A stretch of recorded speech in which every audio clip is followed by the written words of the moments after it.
సార్వత్రిక ఎన్నికల్లో వైఎస్ఆర్ కాంగ్రెస్ పార్టీ ఘోర పరాజయం చవిచూసింది. కేవలం ఆ పార్టీకి ప్రతిపక్ష హోదా కూడా దక్కలేదు.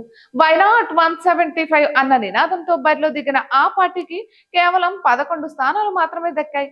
అయితే ఓటమి ఎదురై ఏడాది సమర్పిస్తున్న నేపథ్యంలో ప్రజల్లోకి బలంగా వెళ్లాలని జగన్మోహన్ రెడ్డి భావిస్తున్నారు. ఉగాది తర్వాత జిల్లాల పర్యటనకు శ్రీకారం చుట్టనున్నారు. మరోవైపు క్షేత్రస్థాయిలో ప్రభుత్వ వైఫల్యాలపై పోరాటం చేసేందుకు సిద్ధపడుతున్నారు.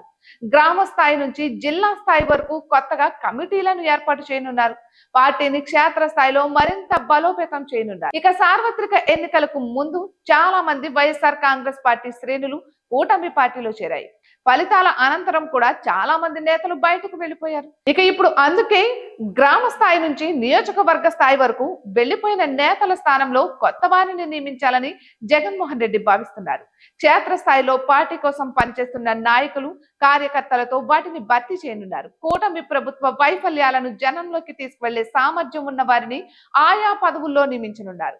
ఇక మరోవైపు ప్రజల నుంచి వినతులు స్వీకరించేందుకు, వాటికి పరిష్కార మార్గం చూపించేందుకు ప్రజా దర్బార్ నిర్వహించనున్నారు. తాడేపల్లిలోని పార్టీ కేంద్ర కార్యాలయంలో ప్రజా దర్బార్ జరగనుంది. దీనికి అవసరమైన ఏర్పాట్లు జరగనున్నాయి. ప్రస్తుతం పులివెందులలో ప్రజా దర్బార్ కొనసాగుతుంది. జగన్మోహన్ రెడ్డి పులివెందులు వెళ్లిన ప్రతిసారి అక్కడ ప్రజల నుంచి వినతులను స్వీకరిస్తూ వచ్చారు. ఇప్పుడు తాడేపల్లి కేంద్ర కార్యాలయంలో వినతుల విభాగం నడవనుంది.